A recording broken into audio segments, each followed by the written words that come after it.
امشب در 24 قوه قضاییه جمهوری اسلامی میگه جمشید شارمهد رو اعدام کرده. مقامات ایران میگن این حکم بر اساس اتهام طراحی عملیات انفجار در حسینیه شیراز صادر شده. انتشار گزارش‌ها از آسیب‌های گسترده به تأسیسات ساخت موشک در پی حمله اسرائیل به ایران. وال استریت ژورنال میگه سامانه‌های S-300 روسیه شکست خوردن. در ایران فرمانده کل سپاه میگه اسرائیل با پیامدهای غیرقابل تصوری مواجه میشه. وزارت خارجه جمهوری اسلامی هم گفته تهران به زودی نوع واکنش‌ها رو تعیین میکنه. از استودیوی ایران اینترنشنال این 24 است با فرداد فرهزاد. بینندگان ایران اینترنشنال در ایران و سراسر جهان سلام و وقت بخیر. برنامه رو با خبری فوری شروع می‌کنیم. میزان خبرگزاری قوه قضاییه اعلام کرده جمشید شارمهد شهروند ایرانی آلمانی اعدام شده. آقای شارمهد 67 ساله که پیشتر ساکن آمریکا بود، مرداد سال 99 در سفری از آلمان به هند بعد از یک توقف 3 روزه در دبی از سوی ماموران جمهوری اسلامی رو بوده و از طریق عمان به ایران منتقل و بعد به اعدام محکوم شده بود. همکارم شاهد عربی از استودیوی ما در واشنگتن دی سی به ما پیوسته. شاهد، 1-2 ساعتی بیشتر نیست که این خبر منتشر شده، هرچند به نظر میرسه که او رو امروز صبح اعدام کرده باشن. چه جزئیاتی میدونیم؟ چرا ناگهان چنین خبری از ایران میاد؟ فرداد، وضعیت دردناکی هست برای خانواده شارمهد، برای دخترش، برای پسرش، برای کسانی که حقوق بشر در ایران براشون مسئله است و اعدام رو در واقع قتل دولتی میدونن. در این مورد دیگه اعدام سیاسی اتفاق افتاده. آقای شارمهد رو میدونیم که سال 99 همونطور که شما خوب گفتید در واقع 11 مرداد 99 بازداشت شد، ربوده شد در واقع. بعداً هم گزارش‌های منتشر شد از آسوشییتد پرس با ردیابی در واقع داده‌های تلفنی که همراهش بود که این رو از دبی بردن، عمان بردن، از عمان از طریق دریایی خارج کردن و بردنش ایران. بعد اینا ادعا کردن گرجستان بوده و بعد این تکذیب شد و گفتن در نهایت ما در ایران بازداشتش کردیم که خب این دروغه. شارمهد، جمشید شارمهد قربانی آدمربایی دولتی جمهوری اسلامی بود از امارات متحده عربی. بعد هم در ایران عملاً تمام دوران بازداشت رو در انفرادی بود. دست کم 720 روز اول حد اکثر 2 تماس با همسرش کوتاه داشت که بگه من هنوز زنده هستم. جایی گفته بود من دندون در دهانم نمونده، نگفته بود چه شکلی در واقع چه اتفاقی براش افتاده. ایشون بیماری پارکینسون هم داشت، بهش دارو در زمان مناسب داده نمیشد.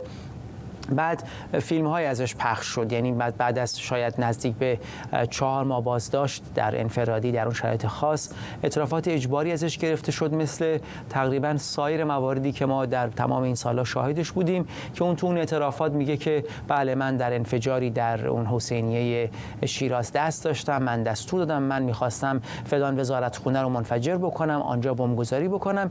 اعترافاتی که عملاً شد مبنای صدور حکم برای جمشید شارمهد. اعترافات اجباری که برابر با در واقع حقوق قوانین بین‌المللی بی‌اعتباره، به خاطر اینکه این به عنوان شواهد نمیشه بهش استناد کرد. در دادگاه هم که در واقع کمتر از 2 سال بعد در اسفند 1401 شروع شد، هیچ شواهدی ارائه نشد.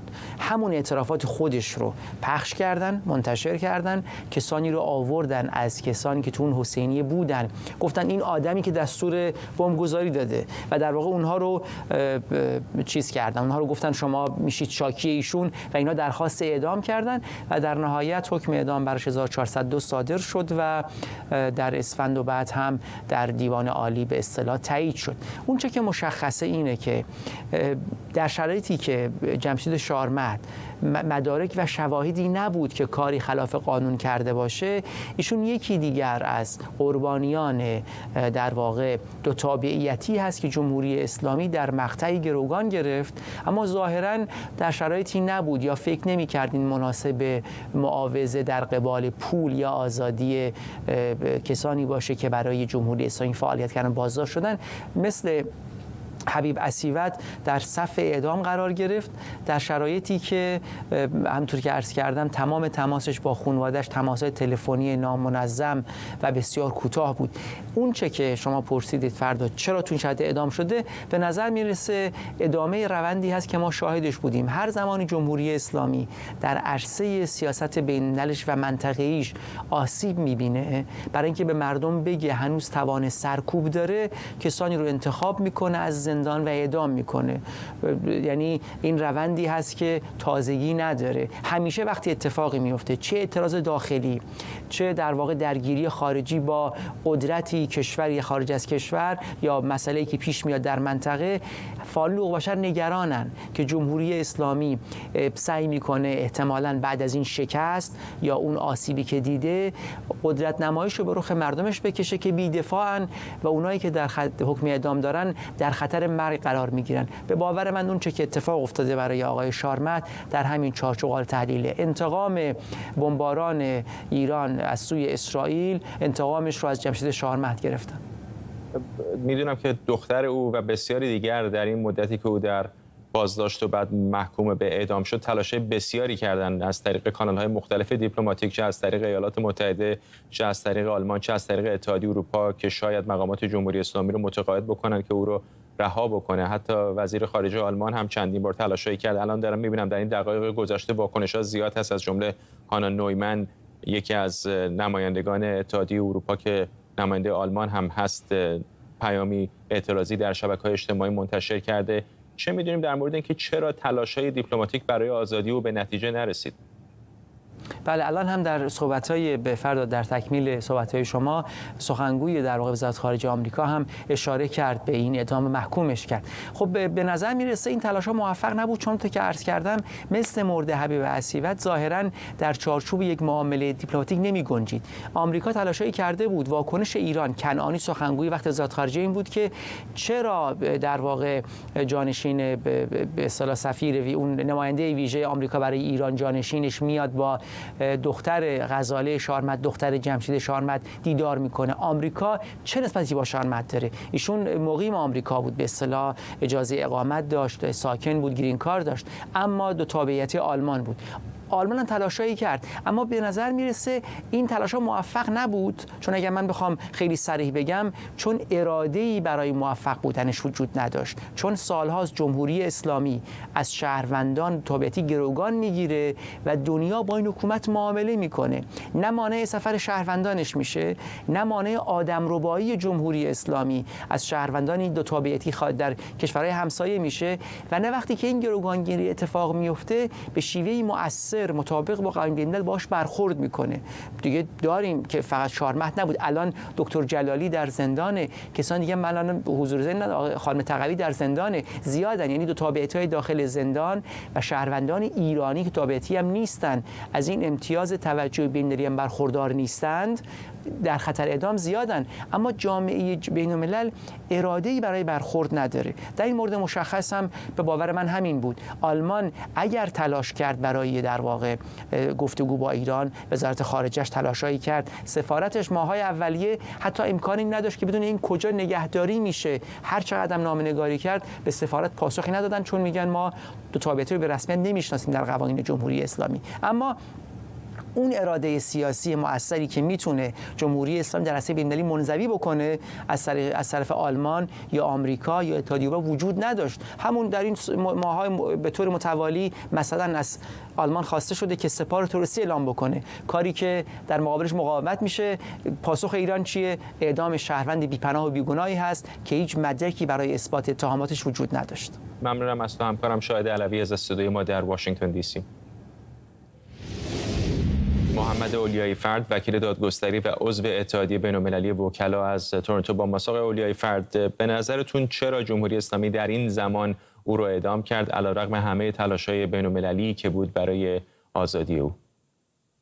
بسیار انتخاب پیچیده‌ای بود.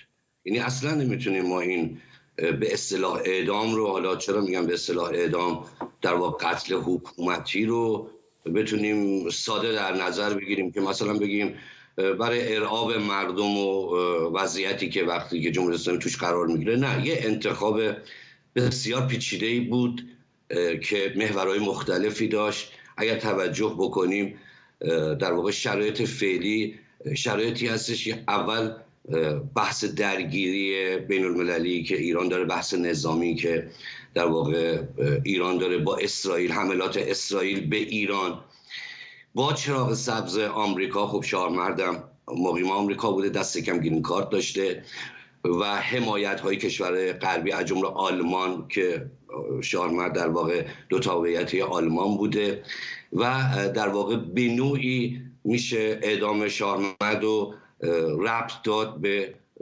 درگیری نظامی ایران اسرائیل و حمایت هایی که کشورهای غربی و آمریکا از اسرائیل کردن. یک و تحرکات مرزی که در این چند وقت بوده، اگر اخبار رو پیگیری بکنیم چندین حمله در واقع درگیری به نیروهای ارتش و سپاه جمهوری اسلامی در نقطه صفر مرزی با نیروهای مخالف نظام درگیری مسلحانه که کشته بسیار زیادی هم داده و سومین موردش هم خب بحث آبان و در واقع سالگرد کشتاری که در اعتراضات آبان 98 صورت گرفت و میتونست جنبه ارهاب داخلی هم داشته باشه. بنابراین اگر نگیم که حالا اعدام شارمرد شوکه کننده بوده، دست کم تو این مقطع که تمام توجهات داخلی و بین المللی به سمت درگیری نظامی ایران و اسرائیل بوده، این اعدام بسیار قابل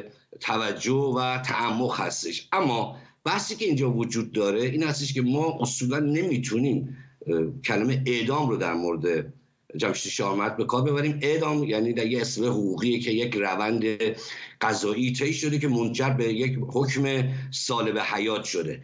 اما در واقع بحث کشتن شارمرد قتل حکومتی بوده، نه اعدام. نگاه بکنیم که ایشون بازداشت نشده، روبوده شده. از دو یعنی مراحل بازداشت قضایی در موردش صورت نگرفته، روبوده شده و بعد به از روبوده شده برده شده به ایران، به تهران، در سلول انفرادی مورد شکنجه شده به نوعی که گفته بوده به خانواده‌اش که من اصلا تشخیص نمیدم که روز و شب کیه که بخوام قرص شبم رو شب بخورم یا روز بخورم. تحت فشار شدید در واقع قرار داشته برای اعتراف، چون مستند دیگه‌ای در پروندهش نبوده. وکیل در اختیار نداشته، وکیلی در اختیارش گذاشتن که وکیل رولای زمان بوده و اون وکیل تقاضای 250,000 دلار پول کرده و میخواسته از این آب گلالود ماهی بگیره، به خاطر اینکه خودش هم میدونسته که وکیل تسخیری انتخاب قوه قضاییه است و هیچ کاری نمیتونه انجام بده و نمیخواستم کاری انجام بده. میخواسته یه پولی از این خانواده بگیره که حالا بر ترتیب بهش داده نشده و در نهایت گفته که 15 جلد پرونده است، من میرم. وکیل تسخیری به خانواده شارمرد گفت من میرم در دادگاه و فقط میشینم کنار ایشون. و وقتی هم که خانواده شارمرد وکیل تعیینی مشخص میکنن، دادگاه ماها وکیل تعیینیشون در راهروها نگه میداره و راه نمیده و اینم در واقع وضعیت محاکمش که تک و تنها عکسش هم مشخصه. آقای شارمرد در محاکمه تک و تنها اونجا نشسته و بهت زده نگاه میکنه به تصمیمات دادگاه، به حرفای دادگاه و در پروندهش هم جز اعترافات اجباری چیزی وجود نداشته. میخوام این رو بگم که حالا ما اصطلاحا میگیم اعدام ولی به واقع این یک قتل بوده، چون هیچ استاندارد، قانون، پروتکل بین المللی حتی داخلی هم در مورد جمشید شارمرد در واقع رعایت نشده. اما تمام اینها رو که ما بخوایم جمع‌بندی بکنیم، چه بحث انتخاب جمشید شارمرد، این رو من بگم مثلا اگر سوئد نقشی داشت در مورد حمایت از اسرائیل در حمله به ایران، میتونست جلالی در واقع زندانی سیاسی دو تابعیتی سوئدی هم در معرض خطر اعدام قرار بگیره. اینقدر این موضوع، این مقطع انتخابش پیچیده بود. بنابراین شارمرد انتخاب شد بنا به دلایلی که به شما گفتم. اما آیا جمشید شارمرد اولین نفر بود که به این صورت روبوده شد و اعدام شد؟ خیر، ما قبلا رولای زم هم داشتیم، حبیب اسیود هم داشتیم و این نشون میده که در واقع جامعه بین الملل نسبت به این موضوع بازدارندگی، اقداماتی برای بازدارندگی لازم رو انجام نداده. هرچند که من معتقدم که شاید راه حل پرونده جمشید شارمرد با توجه به بحث بمبگذاری در حسینیه شیراز که برای مردم و جامعه بین الملل جمهوری اسلامی اینجوری عنوان کرده بود که به عنوان آمر بمبگذاری در حسینیه شیراز بود، شاید بحث دیپلماتیکش و تبادلش بسیار سخت بود. اما با این حال باز امکان این وجود داشت که جامعه بین الملل جدی میگرفت این موضوع رو، در واقع به این صورت ایشون اعدام نمیشد و شاید در طولانی مدت میتونست خود جمهوری اسلامی پرونده رو به نوعی در واقع عمل بکنه که جمشید شارمت یا به مرخصی بفرسته یا عفو بکنه یا جور دیگه. به هر صورت تمام این عواملی که عرض کردم میتونه در قتل اعدام شارمت دخیل باشه. ممنونم از شما محمد اولیای فرد، وکیل دادگستری و عضو اتحادیه بین‌المللی وکلا از تورنتو کانادا با ما. در این دقایق پیش متیو میلر سخنگوی وزارت خارجه آمریکا هم در واکنش به اعدام شارمت در ایران گفته موضع آمریکا همیشه مشخص بوده و با شیوه اجرای اعدام در ایران مخالفه. این گزارش‌ها را درست قبل از آمدنم به اینجا دیدم. فعلا واکنش مشخصی به این گزارش ندارم و مایلم درباره آن بیشتر بدانم، اما موضع ما همواره مشخص بوده. ما با شیوه اجرای اعدام‌ها در ایران مخالفیم، زیرا این اقدامات اغلب ناقض حقوق بشر هستند و در پاسخ به اقداماتی انجام می‌شوند که خود بخشی از آزادی‌های اساسی انسان به شمار می‌روند. متیو میلر بود سخنگوی وزارت خارجه آمریکا. وال استریت ژورنال نوشته حملات هوایی روز شنبه اسرائیل به ایران علاوه بر هدف قرار دادن زیرساخت‌های نظامی جمهوری اسلامی، ضربه‌ای جدی به اعتبار تجهیزات نظامی روسیه وارد کرده. به نوشته این روزنامه و به نقل از مقامات آمریکایی و اسرائیلی، سامانه‌های پدافند هوایی ساخت روسیه ایران عملاً نتونستن هیچ یک از موشک‌های شلیک شده از صد جنگنده اسرائیلی رو رهگیری کنند. در این حملات 3 سامانه پدافند هوایی S-300 ایران به طور کامل نابود شده. در همین حال رویترز با بررسی تصاویر ماهواری و گفتگو با کارشناسان از آسیب جدی به 2 پایگاه مهم نظامی ایران در حومه تهران خبر داده. بر اساس گزارش‌ها شماری از ساختمان‌ها در پایگاه نظامی پارچین آسیب دیده و پایگاه خجر محل تولید موشک‌های بالستیک هم در چندین نقطه آسیب دیدند. به گزارش تایمز بریتانیا هم در حمله اسرائیل سامانه‌های تولید سوخت جامد برای موشک‌های بالستیک تخریب شده و جمهوری اسلامی دست کم تا 2 سال آینده قادر به ارسال این گونه موشک‌ها به روسیه نخواهد بود. سمیرا قرایی از وزارت خارجه و مریم رحمتی از مقر سازمان ملل متحد در نیویورک با ما هستند. با سمیرا شروع بکنم. فقط هم این گزارش نیست، گزارش‌های زیادی هست از این دست سمیرا که حرف از این میزنن که تمام سامانه‌های S-300 ساخت روسیه در ایران منهدم شدن. سیگنال مهمی است نه فقط برای تهران بلکه برای مسکو. همینطوره، گزارش‌های زیادی در این رابطه منتشر شده به نقل از منابع آگاه اینجا و آنجا راجع به از بین رفتن هر 4 سامانه S-300 جمهوری اسلامی، سامانه‌ای که مشخصاً از روسیه به مبلغ کلان جمهوری اسلامی خریده، اینها رو گفتند. ولی اگر بخوایم استناد بکنیم به تصاویر ماهواره‌ای، باز به نظر میرسه که اطلاعات خیلی زیادی همچنان فرداد نداریم. بعد از اینکه حملات انجام شد، صحبت از 20 تا 23 منطقه بود که اسرائیل مورد هدف قرار داده و اون چیزی که در حال حاضر داره در رسانه‌ها و در دست کارشناسان و تحلیلگران میچرخه چندین منطقه محدود هست. یعنی اگر اطراف تهران رو نگاه بکنیم، تصاویر ماهواره‌ای و تحلیل اون تصاویر ماهواره‌ای از پارچین رو داریم، از خجیر رو داریم و از سمت غرب تهران رو هم داریم، از بیدگنه رو. ولی در مجموع هیچ کدام از این تعدادی که ما داریم یا مثلا روستایی که درش اون کارخانه تایکو رو مورد اصابت گفته میشه که قرار دادند، در مجموع هنوز ما به اون عدد 20 تا 23 نمیرسیم. یعنی همچنان مجهولات زیادی باقی مانده که باید منتظر بشیم ببینیم شاید تصاویر ماهواره بیشتری منتشر بشه. ایلام، خوزستان و تهران این اسامی که ما میدونیم، مشخصا اینها رو ما از اون بیانیه استعدادکل نیروهای مسلح جمهوری اسلامی شنیدیم، اسم این 3 منطقه رو. اما مثلا در رابطه با ایلام همچنان گمانه‌زنی ها روی این هست که کجا در ایلام رو مورد اصابت قرار دادن. تصاویری رو پلنت لبز منتشر کرده، گفته میشه که شاید نواحی اطراف پالایشگاه گاز طبیعی رو در منطقه تنگ بیجار زده باشند. اما باز با اطمینان نمیشه گفت که آیا اون چیزی که تصاویر ماهواره‌ای نشون داده حتما کاری بوده که اسرائیل انجام داده یا نه. باید باز منتظر باشیم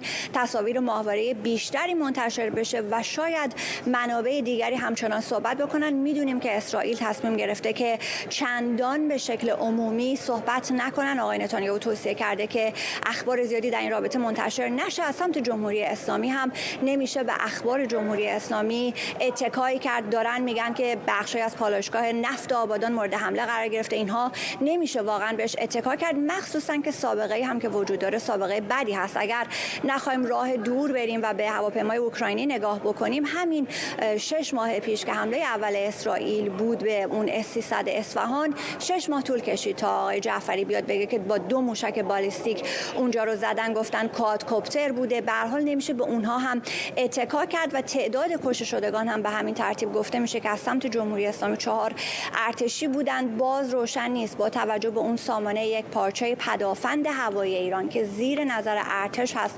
مشخصا، اما ما به خوبی میدونیم که سپاه هم پدافند هوایی خودش رو داره، چه میزان از پدافند هوایی سپاه مورد آسیب قرار گرفته و چه میزان از نیروهایی که اونجا فعالیت میکردن منهای ارتش مورد آسیب قرار گرفتن. باز همه اینها مجهولات. آقای میلر در کنفرانس خبری خودش همین دقایق پیش صحبت کرد در این رابطه، گفت این جوابی که اسرائیل داد جواب درخوری بود، جواب بجایی بود و ایالات متحده راضی هست و اسرائیل نگه داشت اون قولی که داده بود به ایالات متحده که به تأسیسات نفتی و هسته‌ای نخواد حمله کنه. مریم، میبینم همین الان که داریم صحبت میکنیم دنی دانن سفیر اسرائیل در سازمان ملل آمده به پودیوم ورودی شورای امنیت سازمان ملل داره صحبت میکنه. میدونم که ایران هم درخواست جلسه فوق‌العاده شورای امنیت کرده برای حمله اسرائیلی. تصویری به ما بده از اون چه که داره در مقر سازمان ملل الان میگذره. خب فردا جلسه تا دقایقی دیگر اینجا در مقر سازمان ملل آغاز خواهد شد. اعضای شورای امنیت قراره که در این جلسه از حملات اخیر اسرائیل به مواضع جمهوری اسلامی صحبت بکنن و اینکه چطور هر دو طرف خواسته هایی دارن از جامعه بین الملل و اعضای شورای امنیت، میخوان این خواسته ها رو بررسی بکنن. بر اساس خبرنامه‌ای که شورای امنیت دقایقی قبل منتشر کرد و همکارم سمیرا هم بهش اشاره کرد، حملاتی که انجام شده بر استان‌های تهران، ایلام و خوزستان متمرکز بوده و حدوداً 20 هدف رو مورد اصابت قرار داده که به گفته منابع و به گفته خبرنامه شورای امنیت شامل تأسیسات تولید موشک جمهوری اسلامی و سیستم‌های پدافند هوایی محافظ زیرساخت‌های انرژی ایران، از جمله پالایشگاه‌های نفت، یک میدان گازی و یک بندر بوده. بر اساس خبرنامه شورای امنیت دوباره در این حملات 4 تن از نیروهای نظامی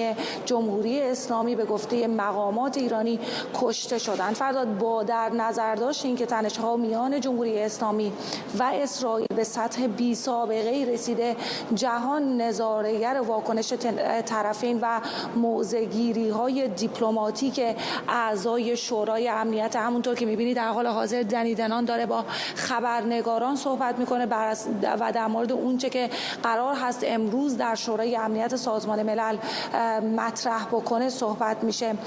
در واقع اینجا هیئت‌های دیپلماتیک و خبرنگاران انتظار دارند که این جلسه پرتنش و داغی باشه. با توجه به اونچه که در نامه عباس عراقچی وزیر امور خارجه جمهوری اسلامی به شورای امنیت و دبیر کل سازمان ملل ذکر شده، در این جلسه جمهوری اسلامی در مورد نقض حاکمیتش توسط اسرائیل و اینکه حق پاسخ رو برای خودش محفوظ میدونه صحبت خواهد کرد.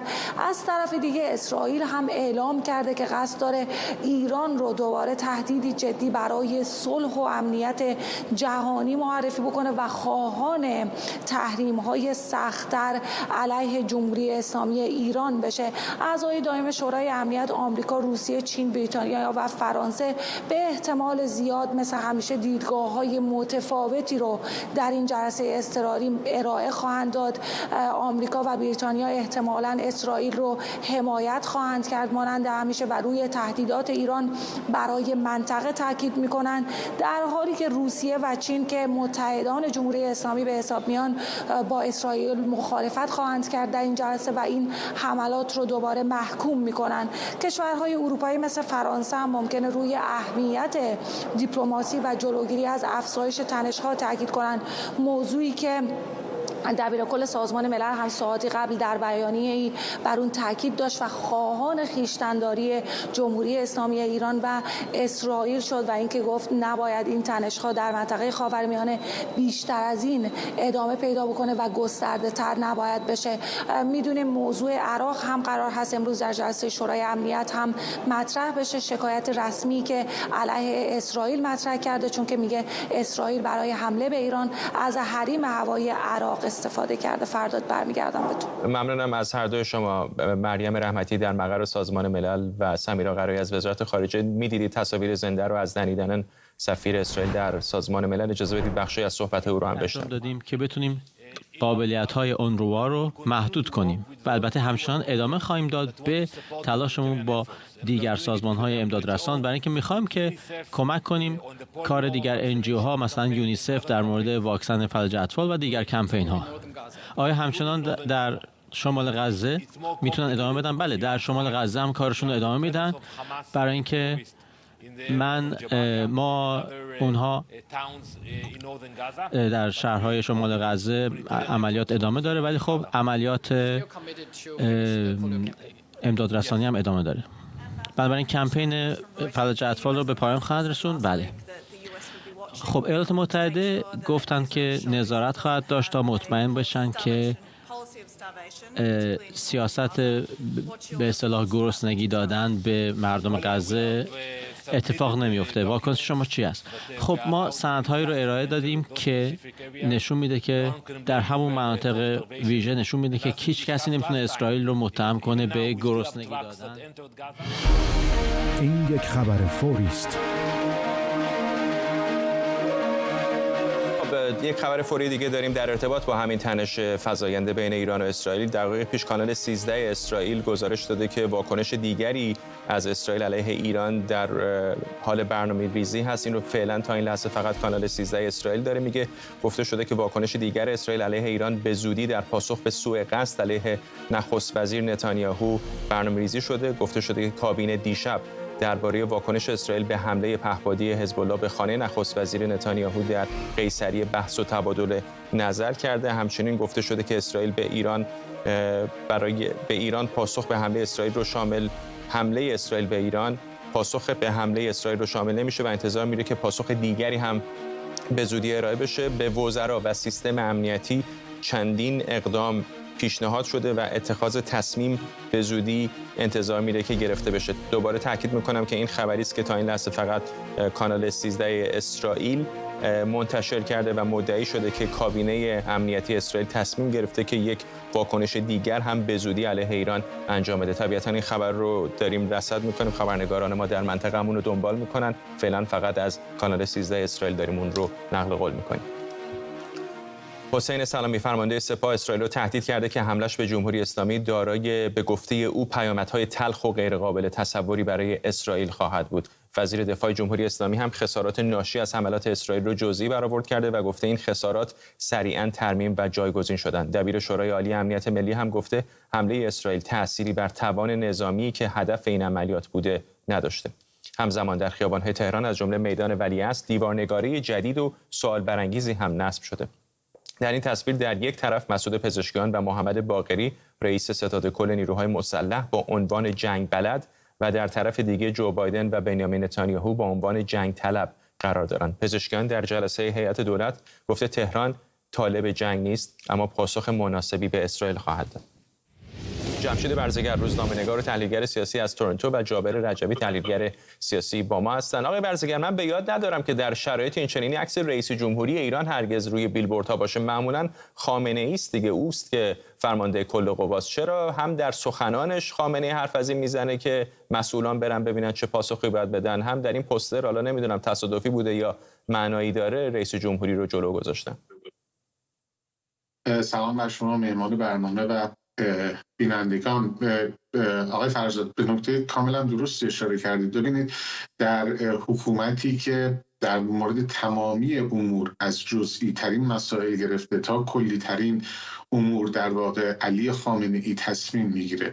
در قانون اساسی، اصل 110 قانون اساسی اختیارات فراوانی رو در اختیار ولی فقیه یا رهبر جمهوری اسلامی قرار داده که با تفسیر شورای نگهبان در واقع اونها فقط نمونه‌هایی از اختیارات رهبر تلقی میشن، نه کل اختیاراتش. بنابراین هر آنچه که او بخواد میتونه انجام بده. دیدید در عرصه مسائل داخلی همین آقای پزشکیان رو که شورای نگهبان رد صلاحیت کرده بود، او در واقع زیر پا گذاشت تصمیم یک نهادی رو که در جمهوری اسلامی البته قانونی تلقی میشه و صلاحیت او رو تایید کرد، یا در موارد متعدد دیگری آنچه که در واقع به حکم حکومتی معروف هست. شما می‌بینید علی خامنه‌ای حتی در مورد واردات لوازم خانگی نظر میده، در مورد جلوگیری از واردات واکسن نظر میده، در بسیاری از مسائل، در مورد فیلترینگ، در هر آنچه که شما تصور بکنید در حوزه زیست جمعی ایرانیان نظر میده، در حوزه زندگی خصوصی شهروندان ایرانی نظر میده، در مورد در واقع کودک باروری زنان، همین این مسائل. وقتی که شکست میخوره اما می‌بینیم که در واقع ترک صحنه میکنه و این مسئله در واقع بیشتر به روانشناسی رهبر جمهوری اسلامی برمیگرده و البته ساختار حکومت که در واقع شامل حال همه مقامات جمهوری اسلامی میشه و اون در واقع مسئولیت ناپذیری است. هیچ کس در اون مملکت احساس مسئولیت نمیکنه. شما میبینید اگر حادثه معدنجو اتفاق میفته، اگر در جایی خسارات که به صورت مرتب و مکرر رخ میده، هرگز شما شاهد نیستید ببینید که یک مقامی بیاد مسئولیت بپذیره و مثلا استعفا بکنه. علی خامنه‌ای در رأس چنین نظامی قرار داره و طبیعی است که در واقع اوست که چنین رفتار میکنه و زیردستان و کارگزاران او هم از او تقلید میکنند. در این مورد هم دیدیم در سخنرانی که کرد، خب هیچ نیرویی یا هیچ مقام و پوزیشنی در جمهوری اسلامی وجود نداره که بخواد تصمیمات این چنین رو بگیره. بسیاری از این تصمیمات طبق قانون اساسی و طبق روالی که در جمهوری اسلامی وجود داره، یعنی هم در ساختار حقوقی و هم در ساختار حقیقی قدرت، شخص علی خامنه‌ای است که تمام قدرت در دستان او متمرکز هست و اوست که باید تصمیم بگیره. ولی می‌بینید که وقتی که شکست می‌خوره، وقتی که این خفت و این ذلت رو در واقع متحمل میشه، بدون هیچ گونه پاسخگویی عرصه رو ترک میکنه و میگه که مسئولان در این مورد تصمیم بگیرن. کدوم مسئولی در جمهوری اسلامی اساسا حتی اگر فرض کنیم که توان این کار رو داشته باشه، از نظر قانونی این جایگاه رو داره که بخواد در این مورد تصمیم بگیره؟ مثلا فرض فرمایید حمله به یک کشور دیگه، شورای عالی امنیت ملی به تنهایی نمیتونه، این مصوبه باید قطعا به تصویب اون چیزی که در جمهوری اسلامی اسمش رو فرماندهی کل قوا گذاشتن انجام بشه. منتها مسئله این هستش که علی خامنه‌ای فقط در پیروزی ها سهیم است، در شکست ها خودش رو کنار میکشه، حالا در عرصه داخلی باشه یا در عرصه خارجی. یعنی میخوام بگم این یک رویکرد عمومی است که علی خامنه‌ای در طول 30 سال گذشته داشته. بسیار زود جا میخوره. شما ببینید که بعد از مثلا در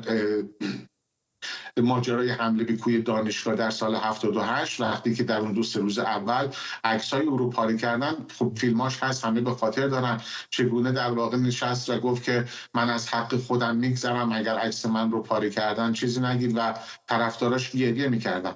اما به محض اینکه موقعیت تغییر میکنه و اونها سرکوب میکنن، موفق میشن، ناگهان میبینیم که مثل یک فرد خیلی معتمد به خود، یعنی کسی که اعتماد به نفس فراوانی داره، میاد در صحنه ظاهر میشه و امر و نهی میکنه، رجز میکنه.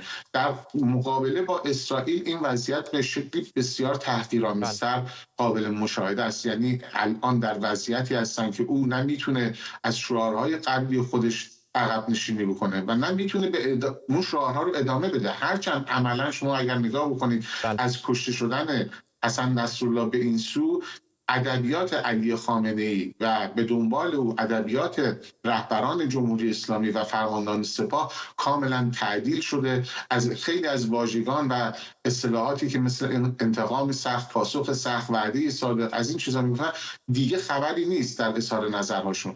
حالا کار به اونجایی رسیده که در واقع فرمانده جبهه رو ترک کرده، به سربازان خودش میگه که شما هر جوری دلتون میخواد تصمیم بگیرید و بجنگید. این اگر واقعا معنای شکست نیست پس چیست؟ آقای رجبی، یه ذره مبهمه به نظرم الان موضعی که جمهوری اسلامی بعد از حمله اسرائیل گرفته. در اون ساعت‌های اولیه دیدیم که سعی می‌کردن کوچک نمایی بکنن، بگن که حمله خیلی موفقیت آمیز نبوده، ولی بعد حتی از خود رهبر جمهوری اسلامی شنیدیم که گفت نباید بیش از اندازه بزرگ نمایی کرد، ولی تایید کرد که چنین حمله بالاخره مهم بوده، چون در ادامهش گفته نباید اون رو هم کوچک جلوه داد. کجا الان به نظرتون جمهوری اسلامی ایستاده؟ یه ذره موقعیتی که داریم از تهران می‌بینیم به نظر مبهم میاد. درود کلام خدمت شما جناب برگزیگر و مردم ایران. یه ربطی به خود حمله داره، خود حمله اسرائیل. دیروز گزارش آقای پورمحسن، گزارش روز رو که می‌دیدم، بعدش عرض کردم نوع حمله نظامی که اسرائیل انجام داده، یعنی اهدافی که انتخاب کرده، داره نشون میده حمله بعدی هست. یعنی اصلا این به عنوان حمله نمیشه دونستش، این به عنوان یک پیش نیاز حمله است. نوع اهدافی که مشخص کرده، چون اسرائیل اومد هدفاش توی یک حمله اینه که بخواهد تاثیر بذاره روی میدان، بخواهد تاثیر بذاره رو بدن. وقتی که میاد سراغ پدافندهای اصلی میره و بعد موشکی، یعنی مرحله دیگه داره. من فکر می‌کنم جمهوری اسلامی رو فهمیده که اسرائیل چند مرحله‌ای عملیاتش، برای همین خیلی دست به عصا دارن برخورد میکنن، خیلی نمیخواهند فضا رو به حالتی بکنن. یعنی من فکر می‌کنم اون حالت آماده باشی اونها به اینها این اجازه رو نمیده که بخواهن خیلی فضا رو هیجانی بکنن، بیشتر دارن نگاه میکنن چه میشه. اما در مورد صحبت علی خامنه‌ای یه آدمی که هر چی تو ذهنش باشه میشه پیدا کرد چه میگوید. وقتی که میاد حرف از قدرت میزنه، قدرتمند بشید، یعنی تلویحاً داره میگه الان یه قدرتی وجود نداره. فکر میکنم جمهوری اسلامی نسبت به 300 اگر حتی گزارش ها رو ببینید، اونها ادعا میکنن که باور 373 شون بهتر از 300 عمل کرده. باز گزارشایی هست که شاید روسیه خیانت کرده، شاید اون فرستاده. جمهوری اسلامی از یه طرف اون میلیاردها دلار و اون ادعایی که میکرد براش یه مقداری عجیب بود، از یه طرف نمیدونه اسرائیل چه بازی قراره انجام بده، قدم بعدیش چیه. از اون سمت یه اتفاق خطرناک داره میفته، اون همینه که دو طرف، چه اسرائیل چه جمهوری اسلامی ایران، دارن از یک دری رد میشن. اسرائیل از این در رد شد به دلیل اینکه قبلتر فضای ذهنی تو اسرائیل این بود که اگه جمهوری اسلامی حمله بکنه چه میشه. الان بالاخره تو اسرائیل یک مقداری انعطاف پذیرش حمله آرومتر شده. از اون سمت اسرائیل هم هیچ وقت حمله ای رو نمیپذیرفت تو جمهوری اسلامی که فکر میکرد چه میشه. اومد از این دره رد شد. تهران یعنی چند صد کیلومتر رد کرده. دیدیم که حتی امروز نتانیاهو به هنیه هم اعتراف میکنه. اینجا اتفاقی که پیش میاد، من فکر میکنم جمهوری اسلامی داره خیلی دست به عصا داره نگاه میکنه چه خواهد شد، چی کار داره اتفاق میفته. از یه طرف اسرائیل هم به نظرم چند مرحله‌ای برخورد خواهد کرد. ممنونم از هر دو شما. جابر رجبی تحلیلگر سیاسی و جمشید برزگر روزنامه‌نگار و تحلیلگر سیاسی از تورنتو. برگردیم به خبری فوری که لحظاتی پیش بهتون گفتم. همونطور که شنیدید کانال 13 اسرائیل میگه اسرائیل به دنبال یک حمله دیگر به ایرانه. کانال 13 اسرائیل مدعی شده که واکنش دیگر اسرائیل علیه ایران که به زودی انجام میشه برنامه‌ریزی شده. به گزارش رسانه‌های اسرائیلی، نخست وزیر کشور از وزراش خواسته از هر گونه اظهار نظری در مورد پاسخ نظامی اسرائیل به حمله موشکی ایران به اسرائیل فعلا خودداری کنند. شبکه رسانه ملی اسرائیل کان گفته ارتش هم از انتشار هر نوع تصویر درباره جزئیات حمله به ایران خودداری کرده. بنیامین نتانیاهو هم ساعتی پیش در پارلمان گفت از برنامه هسته ایران دست بر نداشته و این موضوع در خط مقدم ذهن او باقی مانده. در همین حال تایمز اسرائیل در گزارش دیگری به نقل از وزارت دفاع اسرائیل نوشته سامانه رهگیری لیزری پرقدرت اسرائیل با نام پرتو آهنین قرار تا 1 سال آینده عملیاتی بشه. وزارت دفاع اسرائیل گفته با امضای قراردادی بیش از 500 میلیون دلاری گسترش سامانه‌های رهگیری لیزری پرتو آهنین سرعت پیدا میکنه. این سیستم پدافند میتونه بدون فاصله زمانی بین دو عملکرد با پرتاب لیزر به مقابله با پرتابه‌هایی چون پهپاد و موشک بپردازه. مهر جاودانفر تحلیلگر مسائل اسرائیل از تل‌آویو با ماست. آقای جاودانفر اجازه بدید بریم سراغ همین خبر فوری که کانال 13 اسرائیل مدعی شده و میگه که کابینه امنیتی اسرائیل تصمیم گرفته یک واکنش دیگری هم به ایران داشته باشه، این بار در واکنش به حمله‌ای که به خانه آقای نتانیاهو، خانه دائمیش نه ولی اقامتگاه او در قیصریه بوده. چقدر محتمل می‌بینید؟ احتمالش وجود داره آقای فرزاد، ولی بحثی میگم که قبلا هم در روزنامه معبد نوشته بودش که اسرائیل انتظار داره که جمهوری اسلامی ایران دوباره حمله بکنه و اسرائیل داره خودش رو هم آماده میکنه برای جواب به این حمله. چیزی که الان از این میشه گفت از این گزارش‌ها فهمیدین است که حملاتی که از جمهوری اسلامی ایران به اسرائیل شد، یعنی از اولین حمله که اگه شب اشتباه نکنم شب 13 آپریل بود، اونها واقعا یک فرصت طلایی برای اسرائیل به وجود آوردن که از این حمله ها استفاده بکنه برای اینکه واقعا جمهوری اسلامی قدرت نظامی جمهوری اسلامی رو ضعیف بکنه به صورت واقعا بدون پیشینه، یعنی چیز نداره. در قبل ما در تاریخ همچین چیزی رو ندیده بودیم بدونه. و بله، و الان به نظر میاد که اسرائیل واقعا مصمم است و حالا اگه جمهوری اسلامی معلومه که حمله خواهد کرد به خاطر دلایل داخلی و با وجود اینکه آیت الله خامنه‌ای گفتن که بعضی مسئولان تصمیم میگیرن، مسئولانی هستن در ایران که جنگ براشون خیلی مهم هستش، نون و روغنشون از نون و آبشون از جنگ، و اینا همون کسانی هستن که با وجود اینکه قدرت ایران، قدرت دفاعی ایران در زمان جنگ صدام ضعیف‌تر بود، با جنگ ادامه دادن و حتی بعد از 1982 که صدام می‌خواست آتش بس بکنه. پس در مجموع این جنگ الان واقعا یک فرصتی برای اسرائیل به وجود آورده که از این فرصت بی‌نظیر استفاده بکنه برای تضعیف قدرت نظامی ایران. فکر می‌کنید این زد و خوردها حالت سینوسی خواهد داشت؟ یعنی اسرائیل یک ضربه میزنه، احتمالاً دوباره ایران یک واکنش نشون بده. خامنه‌ای به نظر میرسه که شاید واکنش نشون بدن، یا به صورت پلکانی همینطور افزایش تنش رو خواهیم دید و به یک جنگ تمام عیار ختم میشه. از الان تا تا ژانویه، اگه شما نکنم 5 ژانویه که رئیس جمهور جدید آمریکا وارد کاخ سفید خواهد شد، یک زمان بسیار مناسبی است برای اسرائیل که از اون استفاده حد اکثری بکنه. بعد از اون معلوم نیستش، حالا بخواد از الان تا اون وقت بخواد پلکانی باشه یا اینکه اسرائیل بخواد ابتکار رو به دست بگیره، معلوم نیستش، واقعا معلوم نیستش. ولی با وجود اینکه خیلی در اسرائیل مخالف سیاست آقای نتانیاهو هستن در مورد غزه، مانند خود من، میبینیم ما که واقعا در لبنان چقدر موفق بوده سیاستش.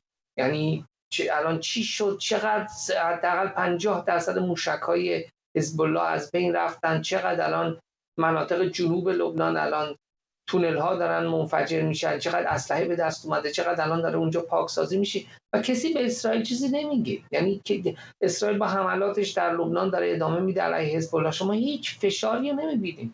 و در مورد ایران هم، یعنی اینقدر سیاست‌های جمهوری اسلامی واقعا ایران رو منزوی کرده که الان شما نمیبینید کسی واقعا بخواد بیاد جلوی اسرائیل رو بگیره. کشورهای حاشیه خلیج فارس بله تعارفی میگن که بله ما مخالفیم. من میتونم به شما قول بدم که اونها پشت درهای بسته بسیار خوشحال هستن که داره اسرائیل این حملات رو به جایگاه‌های نظامی جمهوری اسلامی انجام میده، به خصوص عربستان سعودی که اون حمله شد به سیستم‌های نفتیشون، اون شرکت آرامکو و اون شرکت به این بزرگی، بزرگترین شرکت نفتی دنیا.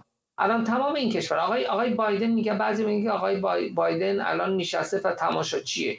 خب برای چی تماشاچی آقای بایدن؟ برای اینکه اسرائیل حملاتی که به حزب الله داره میکنه و جنگی که داره میکنه علیه جمهوری اسلامی، هم برای سیاست‌های آمریکا در خاورمیانه مفیده، هم برای سیاست‌های آمریکا در مقابله با روسیه.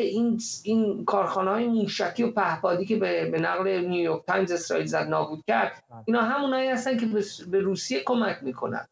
و چیزی که دیگه برای من جالبه، البته من مطمئن نیستم تا الان آقای فرزاد کسی شنیده که روسیه و چین بیان محکوم بکنه حمله اسرائیلو؟ من نشنیدم، ولی شاید اشتباه بکنم. این مسئله اینجا هستش که وقتی اینقدر سیاست‌های جمهوری اسلامی ایران تا الان اشتباه بوده که الان به این نقطه رسیده و آقای نتانیاهو از اون میخواد استفاده بکنه. ممنونم از شما مهر جاودانفر، تحلیلگر مسائل اسرائیل از تل آویو. با ما همین الان که داریم صحبت میکنیم جلسه شورای امنیت هم در مورد حمله اسرائیل شروع شده. برنامه رو با همین تصاویر زنده به پایان میبریم. بدون هیچ گونه استثنا برای قوانین بین‌الملل هیچ کسی نباید فراتر از قانون باشه و نظام اشغالگر اسرائیل باید پاسخگو بشه برای اقدامات خودش. خانم رئیس جلسه، بحران خاورمیانه اجزایی داره که به همدیگه مرتبط هستند و همه این اجزا باید همزمان باشون